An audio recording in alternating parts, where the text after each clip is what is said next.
गंगा मैया की गोद में शिव जी के खेले। कितने बच्चे? 11 बच्चे भगवान शंकर के गंगा मैया की गोद में खेले। आगे आप कथा में सुनेंगे वो 11 बच्चे कौन कौन थे। 6 का चरित्र तो अभी आ जाएगा थोड़ी देर में। 11 बच्चे भगवान मां गंगा की गोद में शिव जी के खेले। 11 बच्चे तेरी गोद में मेरे बच्चे खेलेंगे। और गंगा मैया प्रवाहित हो गई, आंखों में आंसू भरकर गंगा बही प्रवाहित हो। नहीं, समय आया पार्वती मैया का विवाह शिव जी के साथ पक्का हो। उससे पहले भोलेनाथ ने, कामदेव ने भोलेनाथ की समाधि को तोड़ा। कितने नयन हैं भगवान शंकर के? 3। अपने कितने हैं? जम के बोलो। 2। आप कह रहे हो अपने 2 हैं। जब ब्रह्मलोक के देवता ब्रह्मा, वैकुंठ के देवता भगवान विष्णु, तो मृत्यु लोक का देव महादेव, अगर महादेव के 3 नयन है तो पृथ्वी पर जन्म लेने वाले प्रत्येक मनुष्य के 3 नयन है। कितनी आंखें हैं अपनी? 3। एक नेत्र ये जिससे अपन अपनी अच्छाई देखते हैं, दूसरा नेत्र ये जिससे अपन अपने परिवार की अच्छाई देखते हैं, और तीसरा नेत्र हर व्यक्ति का यहाँ होता है जिससे हर एक व्यक्ति की वो बुराई ढूंढा करता है। ये उसका तीसरा नेत्र है, बुराई ढूंढने, उससे बुराई ढूंढ रहा है, केवल बुरा देख रहा, केवल अच्छा नहीं देख रहा। उसका वो तीसरा नेत्र। भगवान शंकर के तीसरे नेत्र द्वारा कामदेव जलकर भस्म हुए। आम के पल्लव में कामदेव छुपे हुए। काहे में छुपे? आम के पल्लव में। हिंदू धर्म में बंदरवाल कितनी तरह की होती है? 4 तरह की बंदरवाल हिंदू धर्म में होती है। पहले नंबर की बंदरवाल आम के पत्ते की, जो पूर्णिमा के दिन लगाई जाती है लक्ष्मी की वृद्धि के लिए। दूसरे नंबर की बंदरवाल पीपल के पत्ते की, जो अमावस्या के 1 दिन पहले लगाई जाती है और अमावस्या के दूसरे दिन निकालकर रोड पर फेंकी जाती है, वो पितरों की शांति के लिए लगाई जाती है। तीसरे नंबर की बंदरवाल नीम की होती है, जो चैत्र के महीने में 1 महीने तक रोज लगाई जाती है। चौथी बंदरवाल, ये चैत्र के महीने में जो बंदरवाल लगाई जाती है, ये रोग समाप्ति के लिए लगाई जाती है। चौथे नंबर की बंदरवाल आम के पत्ते और पीपल के पत्ते की होती है, जो घर में समृद्धि और लक्ष्मी के लिए लगाई जाती है। यह 4 तरह की बंदरवाल हमारे हिंदू धर्म में लगाई जाती है। कितने तरह की बंदरवाल? 4।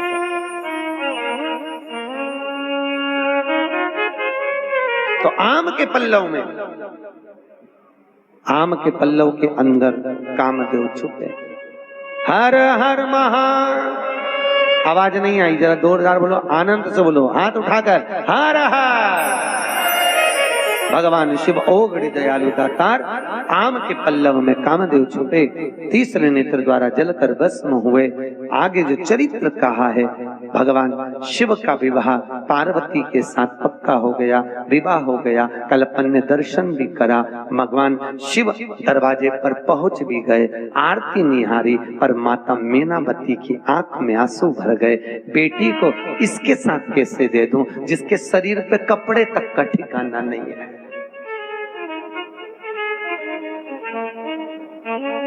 शरीर पे कपड़े ही नहीं है, कैसे? शिव तो ठेरे के लाशी, हरि गोरा पछताओ, बूढ़े जोगी के संग तुम कैसे रह पाओ। उस भोले बाबा का कोई आगे ना पीछे। पहले लड़की ब्याहते थे तो बड़ा परिवार देखते थे, सही है कि गलत है? बहुत बड़ा परिवार बेटी को ब्याह करने से पहले देखते थे। क्यों? जितने बड़े परिवार में लड़की जाएगी उसको दुख होगा, किसी से कहकर मन हल्का कर लेगी। आज के जमाने में बड़ा परिवार नहीं देखते, आज के जमाने में छोटा सा परिवार, बहुत छोटा परिवार आज के जमाने में देखते, बहुत छोटा। और इतना छोटा परिवार, केवल घर में ससुर हो, बस उतना ही बहुत है। पति हो और बेटी हो, अच्छा, माताएं कितना जोरदार जोरदार ज्ञान देती हैं अपनी बेटी को, कितना जोरदार। क्यों दिन भर लगी रहती है? जितना तेरे से बने उतना करा कर। खुद के लिए बना ले, पति के लिए बना लो, बच्चों के लिए बना लो, कमरे में ले जाओ, बैठ के खाओ, सो, किसी के लिए मत बनाओ। अगर जो आपने अपनी बेटी को ज्ञान दिया है वो आपकी बहू करे तो कैसा लगे? ईमानदारी से बोलो, अरे बोलो तो। अपनी बेटी को तकलीफ में देखती हो तो तुरंत कह देती हो, और अपनी बहू जो घर में है वो भी तो किसी की बेटी है, वो भी तो किसी की बेटी है कि नहीं? अरे बोलो तो, सही है कि गलत है? तो जैसा व्यवहार आप अपनी बेटियों के लिए रखे हो वैसा व्यवहार अपनी बहुओं के प्रति भी रखिए। और बहुओं से निवेदन है, नंदे आए तो तवेले जैसा मुंह मत बनाओ। कथा में कहा था 3 को देने से कभी नहीं घटता, संत ब्राह्मण को देने से कभी नहीं घटता, बहन बेटी को देने से कभी नहीं घटता, और गौ माता को देने से कभी नहीं घटता, कभी नहीं घटेगा। आपका दिया हुआ आपको बढ़ाएगा, खूब बढ़ाएगा। देने में मत हो। देखो बहन बेटियां, कई माताएं कहती हैं, देखो संकट सोमवार की कथा में लिखा है, शिव महापुराण में लिखा हुआ है, 16 सोमवार कोई करता है इधर? संकट सोमवार करते हैं लोग। संकट सोमवार 16 सोमवार अगर करते हो, या कोई भी उद्यापन आप करते हो, चाहे चतुर्थी का उद्यापन करो, चाहे चौथ का उद्यापन करो, चाहे तीज का उद्यापन करो, चाहे गणगौर का उद्यापन करो, जिस उद्यापन को माताएं करती हैं उस उद्यापन का एक नियम शिव महापुराण कहती है कि उस उद्यापन में कभी भी अपनी बहन बेटी को गिनना नहीं चाहिए। क्यों? क्योंकि बहन बेटियां तो उस उद्यापन में आएंगी पर वो दान लेने की हकदार नहीं होती, क्योंकि हमने बहन बेटी का खुद दान किया है। किया कि नहीं किया? कन्या दान जब हमने दान किया, कई माताएं कहती हैं हम तो हमारी बहन बेटी को दान दे देंगे, हमारी बहन बेटी को, वो तेरुंडा होता है ना, 13 सामान बांटते हैं संक्रांति पे, तेरुंडा तक बहन बेटी को दे दिए, हम तो तेरुंडा हमारी बहन बेटी को दे देंगे, वो दान ले लेगी। तो बहन बेटियां का दान लेने की हकदार है? आप बहन बेटियां बैठी हो, ईमानदारी से बोला, आप मायके से दान देती हो क्या? दान लेने का हक आपका नहीं है। आप मायके से दान नहीं, आप आपका हक लेती हो। दान नहीं, हक ले रहे हो। दान की विशेषता किसको कही? संकट सोमवार का उद्यापन करो, वैभव लक्ष्मी का उद्यापन करो, 16 सोमवार का उद्यापन करो, तो अपने घर की नारियों को छोड़कर दूसरों को गिनो। क्यों? जब हम दूसरे को एक लोटा देंगे, नारियल देंगे, कुछ देंगे, तो वो दान कहलाएगा। हम अपने वालों को देंगे तो वो तो घर की घर में चले गया, और वो भोग अगर हमारे करने में आ गया। राजा अम्बरीश की कथा, राजा अम्बरीश की कथा सुनी भागवत में? एक गाय का दान राजा अम्बरीश ने दे दिया। वो गौ माता चली गई ब्राह्मण के साथ, ब्राह्मण ने उसको बांधा, वो गाय खूंटा तोड़ के राजा अम्बरीश के यहाँ चली गई गौशाला में। जब गौशाला में गई, राजा अम्बरीश ने दूध निकलवाया गायों का, वो दूध, उस गाय का दूध भी उसमें मिल गया, और राजा अम्बरीश ने पी लिया तो उसको कबूतर की योनि में जाना पड़ा। मात्र दान करी हुई गाय का दूध पिया तो कबूतर की योनि में चले गया। शास्त्र कहता है हम जो दान कर रहे हैं उस दान को ग्रहण करें, वो श्रेष्ठता नहीं। क्यों नहीं खाते बेटी के घर का? बेटी के घर का क्यों नहीं खाते? क्योंकि हमने क्या करा? क्या दान करा? जम के बोलो, कन्या दान करा, इसलिए बेटी के घर का नहीं खाते।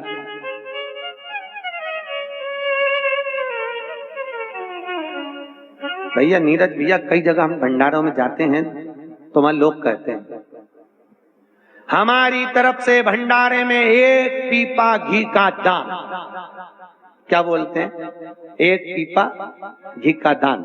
अब जिस सेठ जी ने 1 पीपा घी का दान करा है, विष्णु पुराण शिव पुराण कहती है उस घी की नुक्ती, बूंदी, हलवा, पूड़ी कुछ मत खा लेना, क्योंकि तूने बोला है दान, और दान कर दिया और उसी का बनाया हुआ खा लिया तो नरक भोगना पड़ेगा। इसलिए हमारे यहाँ क्या कहते हैं, 1 पीपा घी भगवान के प्रसाद के लिए दिया।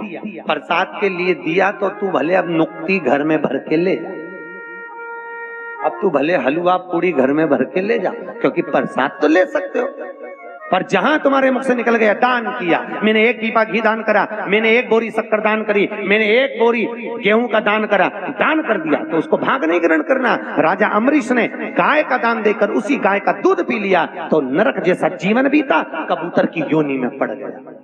बहुत सोच समझ के दान करना पड़ता है, बहुत सोच समझ के बोलना पड़ता है। मीटिंग में बैठते हैं तो लोग कह देते हैं हमारी तरफ से लिख लो 1 पीपा घी का दान, 1 पीपा तेल का दान। अरे भैया दान करा है तो भंडारे में खाने मत जाना भूल से भी। दान की परिभाषा क्या है? दान कहते किसको? सबसे प्रबल दान कौन सा होता है? सबसे प्रबल दान कौन सा? बोलो तो। अव्रत दान। कौन सा दान? अव्रत दान मालूम है कौन सा होता है? जब घर के बहू के घर में डिलीवरी हो रही हो और बच्चा होने के बाद, चाहे लड़का हो चाहे लड़की हो, उसका नाल कटे, उससे पहले जो दान दिया जाए, भले 1 मुट्ठी चावल दे दो चाहे 1 मुट्ठी गेहूं दे दो, नाल कटने से पहले, बस वो दान अमर दान कहलाता है, वो कभी छिन्न नहीं हो सकता, उसको कहते अव्रत दान। उस दान की कोई परिभाषा ही नहीं है, वो दान प्रबल दान है, उस दान की प्रखरता, उस दान की श्रेष्ठता अव्रत। अब कहोगे महाराज जी सूतक लगे, सूतक कब लगता है, सुआ कब लगता है? जब नाल कट जाए तब। नाल कटने से पहले सुआ नहीं लगता, इसलिए दान कर सकते हो। सुआ कब लगेगा? जब नाल कट जाएगी तब।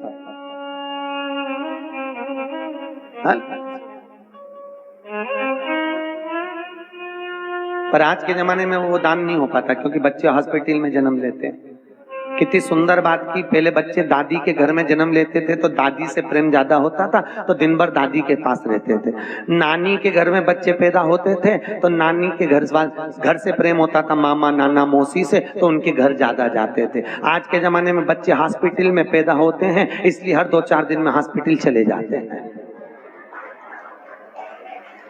थोड़ी सी भी बीमारी पड़ी, मौसी की याद आ गई, हॉस्पिटल वाली सिस्टर की, जा। बच्चों को थोड़ी सी खांसी चली, डॉक्टर मौसा की याद आ गई, जा तुरंत। क्यों? हॉस्पिटल में पैदा हुए, इसलिए हॉस्पिटल से प्रेम है। नानी के घर पैदा होते तो नानी से होता, दादी के घर पैदा होते तो। आप में से बहुत सारे बच्चे ऐसे होंगे जो पुराने समय में तो दादा नानी के यहाँ ज्यादा, नाना नानी के यहाँ जो पैदा हुए तो नाना नानी से बहुत प्रेम होता है। कई माताएं ऐसी हैं जिनको नाना नानी से बहुत प्रेम था, बहुत। हम तो हमारे नाना के ही पले, हम तो हमारे नाना के ही लिए, हम तो हमारे दादा के ही लिए। क्यों? दादा से प्रेम था, वहीं पैदा हुए, वहीं बड़े हुए। अब तो आज के बच्चे तो हॉस्पिटल में पैदा हो तो डॉक्टर सिस्टर से प्रेम। तुम देखना बच्चों को, घर में रहेंगे बीमार, जैसे ही हॉस्पिटल की सीढ़ी चढ़े बस डॉक्टर ने हाथ पकड़ा और अच्छे हो गए, उतनी देर में अच्छे। अच्छा समझ में नहीं आया, तुमको ही नहीं समझ में आया कि अच्छा कैसे हो गया? अभी तो इतनी तेज बुखार था, अभी तो इतना बीमार था। और हॉस्पिटल में जाते सी जब तक वो 500 रुपए लगाए नहीं तब तक वो ठीक हो ही नहीं, क्योंकि वो नाना और मौसी का भला करे। 500 रुपए दो हमारे मामा जी को तुरंत। इसने फिर वही वाली बात आ गई, ये तो प्रेम की बात है रे ऊधो, बंदगी तेरे बस की। प्रेम जहां पर हो, वात्सल्यता जहां पर हो, भगवान शिव की कथा कह रही है, भगवान शंकर करुणा सागर की कथा कह रही है। माता पार्वती को मैनावती ने खूब समझाया पर पार्वती जी नहीं मानी। पार्वती ने कहा माँ जो किस्मत में होता है वही होगा, भाग्य को कोई पलट नहीं सकता। मैं विवाह करूंगी, शिव से करूंगी विवाह।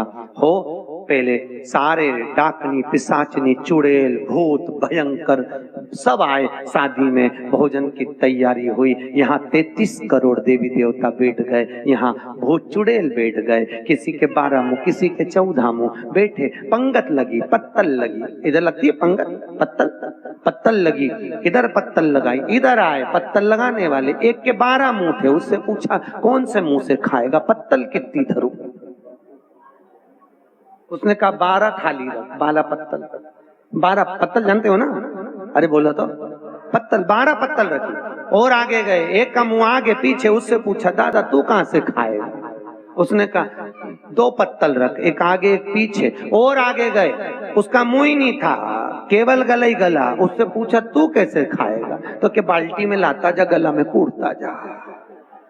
परसगारी करने वालों के पसीने छूट गए, ऐसी बारात हमसे नहीं जिमाई जाए। सारे के सारे हिमालय राज के पास में गए। हिमालय राज से कहा महाराज ये बारात हमसे नहीं जिमा सकते, कोई के 12 पत्तल धरो, कोई के आगे धरो, कोई के पीछे धरो, कोई के गले में कूट दो, कैसे जिमाए? हिमालय राज ने कहा ब्याह नारद जी ने पक्का कराया, उसको पकड़ो। लड़का लड़की के बीच में एक होता नारद, उसकी आफत, उसको पकड़ा। नारद जी क्या करें? नारद जी कहले बोले चिंता मत करो, जैसे देवता बैठ के जिम रहे ना, हाँ उनको बैठ के जिमा। अब इनका क्या करें? भूत चुड़ैलों का कुछ मत करो, यहाँ से वहां तक बर्तन भर भर के रख दो और इनके हाथ में एक एक प्लेट एक एक चम्मच दे दो, और जैसे गाय को खूंटा से छोड़े इनको पूरे खले में छोड़ दो और चरने दो। इतने में इंद्रदेव ने ब्रह्मा जी से पूछा प्रभु देवता बैठ के जिम रहे, इनके जिमने का नाम तो पंगत है, पर ये भूत चुड़ैल खड़े खड़े खा रहे, इनके खाने का क्या नाम है? ब्रह्मा जी बोले इसको कलयुग में बफेट कहेंगे, इसी को कलयुग में बफेट कहेंगे। और राम भला करे तुम तो रोज दर्शन कर रहे हो, शिव जी की शादी यहाँ तो रोज ही हो रही है, और तुम देखना बफेट में बड़े बड़े लोग ना जाने काका का रूप धर के